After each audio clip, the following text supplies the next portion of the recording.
So no matter how you look at it, divorce can easily and often does cause economic hardship, whether that refers to the cost of settling it or the aftermath as both adults try to rebuild their life economically separate from the other one.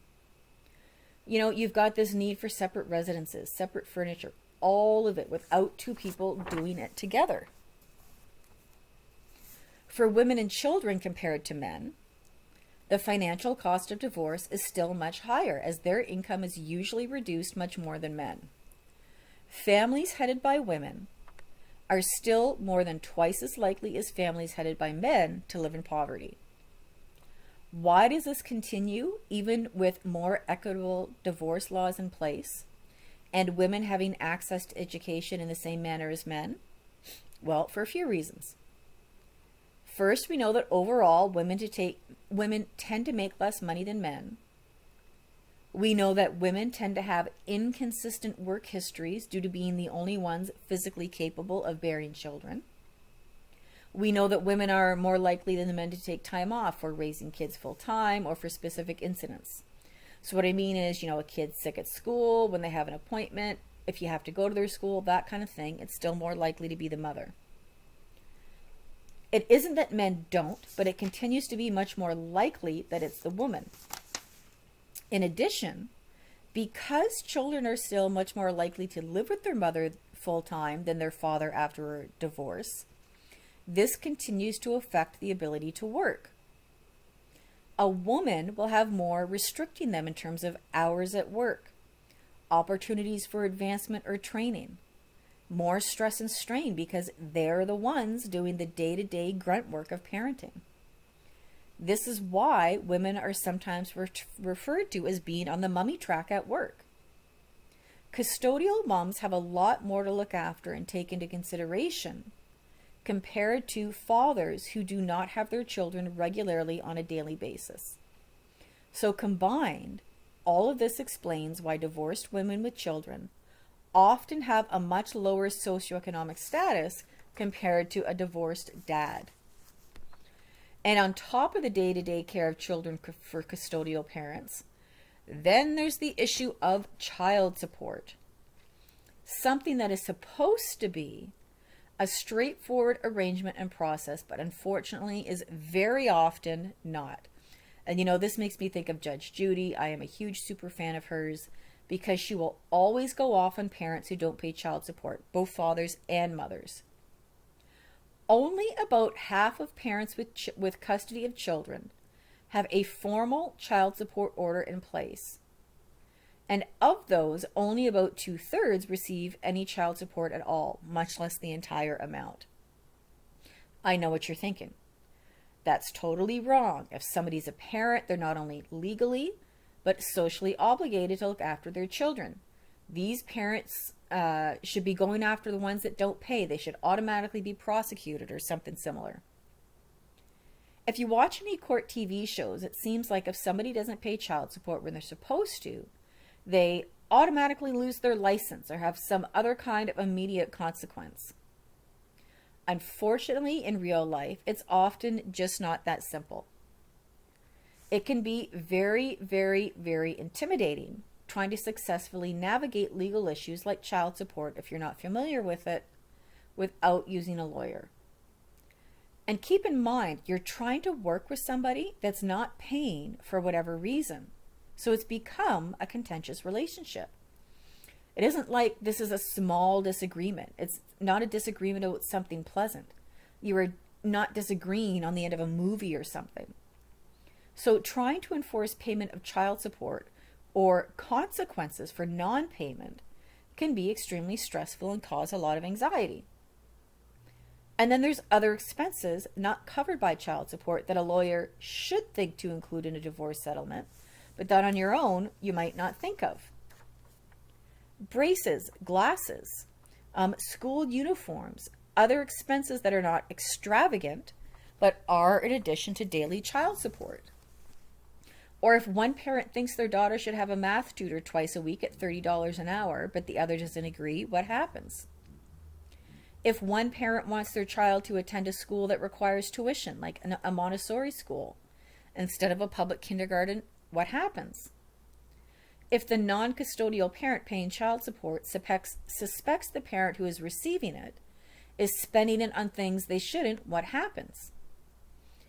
You know, when it comes to how their money should or should not be spent, people, both men and women, easily and quickly become agitated. Research does tell us that when fathers are actively involved with their kids and see them on a regular basis, they're more likely to pay regular child support. Overall, child support is such an involved discussion. I'm just not going to get into any more detail about it here because I really feel like I would be opening Pandora's box. Then we come to alimony. Something you just don't hear about as much anymore because women are more financially self-sufficient throughout their entire marriage, so that alimony is not provided for them even half as much as it used to be. In the past, when it was common for a woman to be a full-time housewife, in the event of a divorce, alimony was much more common, really common actually, also known as spousal support. It was just what happened. Simple as that. You would hear a couple were ending their divorce and you would automatically assume the husband was paying alimony. That's how common it was because the purpose of alimony was to support an ex-spouse who had not worked outside the home. Now, it's pretty rare to hear about a woman being awarded alimony. You know, and I thought about this and I can't think of a single person I know who has, or even somebody who knows someone who knows somebody. So it's very uncommon now. When alimony is granted, there are different ways to go about it depending on what occurred during the marriage. So while of course every situation is unique and has its own characteristics, in general, there are different kinds of alimony. Limited duration alimony is just that, limited. Limited in regards to how long a person will receive it. A year, 3 years, maybe 10.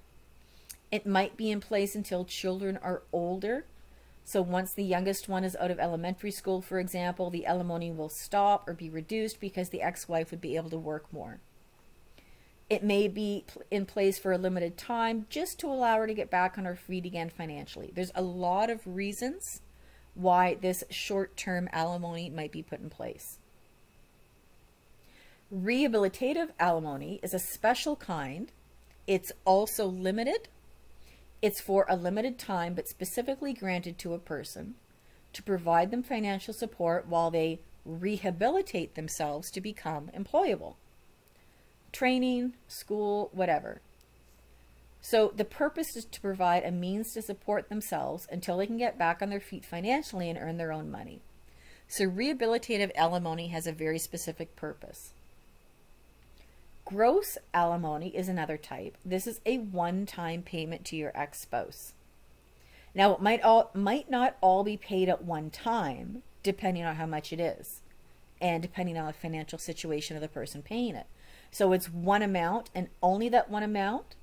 So let's say it's $250,000. Maybe the husband's required to make $25,000 payments once a year until it's complete. The purpose of gross alimony is not to provide somebody with the means to live while they become financially self-sufficient. Or the purpose of gross alimony is not to provide them a means to support themselves while they go to school or something.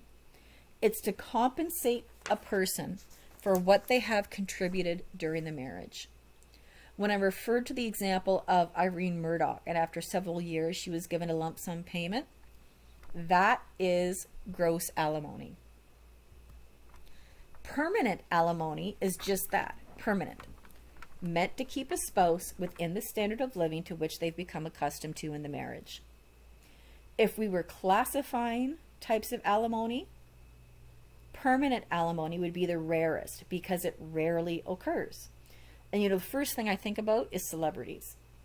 This seems to be very common with celebrities. Their lawyers make this argument in court all the time, and then you see it on TMZ or Entertainment Tonight.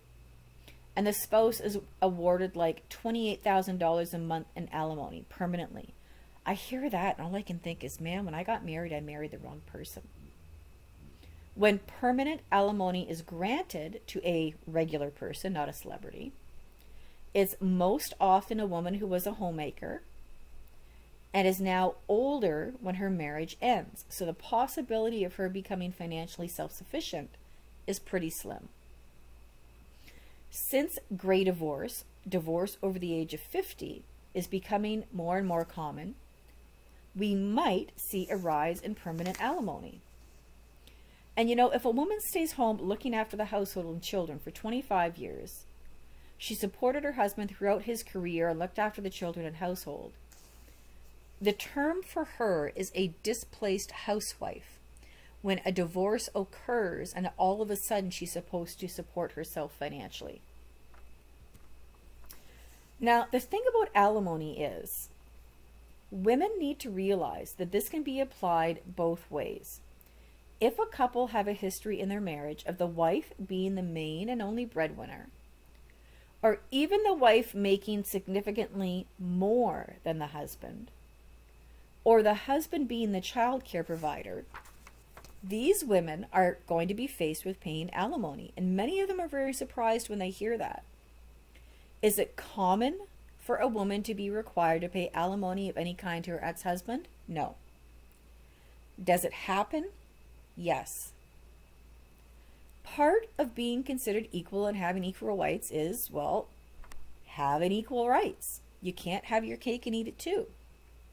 Now, there is a difference, however, in regards to women paying alimony, sometimes referred to as manimony, that women who pay it have been very vocal about. When this occurs, these are women who are generally higher paid professionals. They're making several $100,000 a year. Maybe neither they nor their husband expected for the husband to be the lower earning partner in their marriage. And often these are situations in which the husband did not take that role of being the lesser earner very well. But instead of stepping up at home, doing more of the housework as would be expected for a woman that didn't earn as much or didn't work as many hours, a lower earning husband is not likely to do that.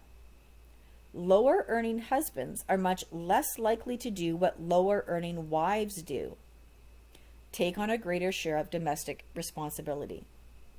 But then when the marriage ends, they want the same right to alimony that a wife would have if the situation was reversed and she was mainly responsible for the home and children.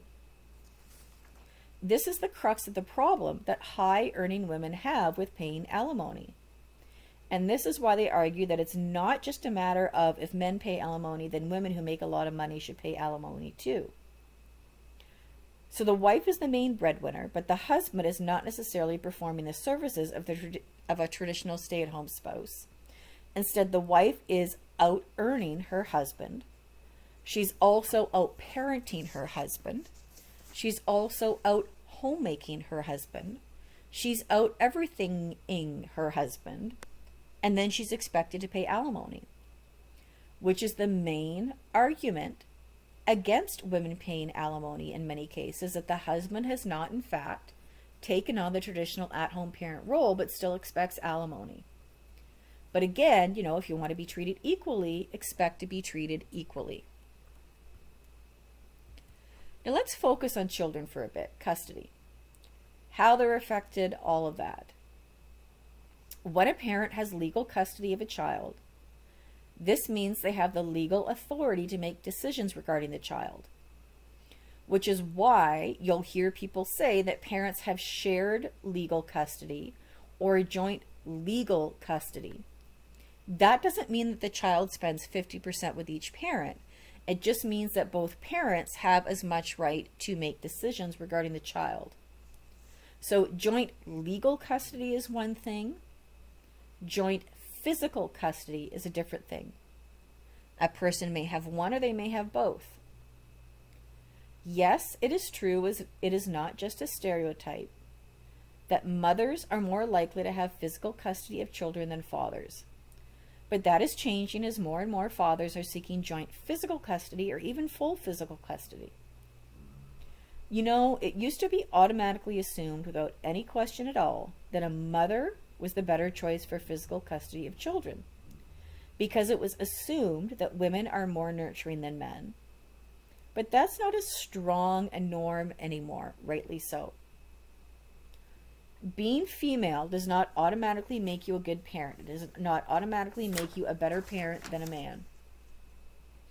Instead of assuming living with their mother is in the best interests of a child, the legal system is now more likely to genuinely consider what is in the best interests of a child without making assumptions. But mothers still have physical custody the majority of the time, and many people feel that is the best. Now, thinking about custody on the surface, I don't think anybody would have a problem with parents sharing joint physical custody with the children, spending equal amounts of time with both, because it means that both parents are able to have the same level of presence in their children's lives, and that the children will benefit from this shared presence. You've probably all read or heard about somewhere about the negative effect of an absentee father. Having this kind of shared physical custody does require, however, more of a continued relationship with your ex-spouse, at least until age 18, because the kids are going back and forth, all the time. So you need to coordinate things for school and activities and appointments and all that daily stuff. As I said, I don't think anybody could theoretically have a problem with joint physical custody, because it's nothing but beneficial for a child to have both parents actively involved in their lives. However, there are concerns about joint physical custody as well, and that it might be more disruptive for the children involved. You know, at one time, on one hand, it is good for both parents to be as involved as possible in the daily lives of their children. Absolutely. But is there anything negative about that? If a couple are divorced, they're divorced for a reason, which very often includes hurt feelings, a lot of emotion, an inability to communicate effectively, disagreements about things, increased financial worries, etc. So co-parenting from completely different households for two parents who are divorced for a reason can be extremely difficult. And this is not necessarily something that will become easier over time. It might, but not necessarily. In the movies, we see couples navigating co-parenting when divorced, and it starts out rocky. But by the end of the movie, they always manage to figure out a way to do it. In real life, that does not always happen. Maybe you know people who have been divorced for 10 years, and if their ex's name comes up, they'll still be bitter and say something negative. Many people have the attitude that all they can do is tell themselves, hold it together until my kid's 18. Hold it together until my kid's 18. Then I won't have to deal with these issues anymore. But even then, you're always going to be aware of each other. Graduations, weddings, births, deaths, birthday parties, Christmases, etc. Even if you don't need to agree on parenting decisions at that point.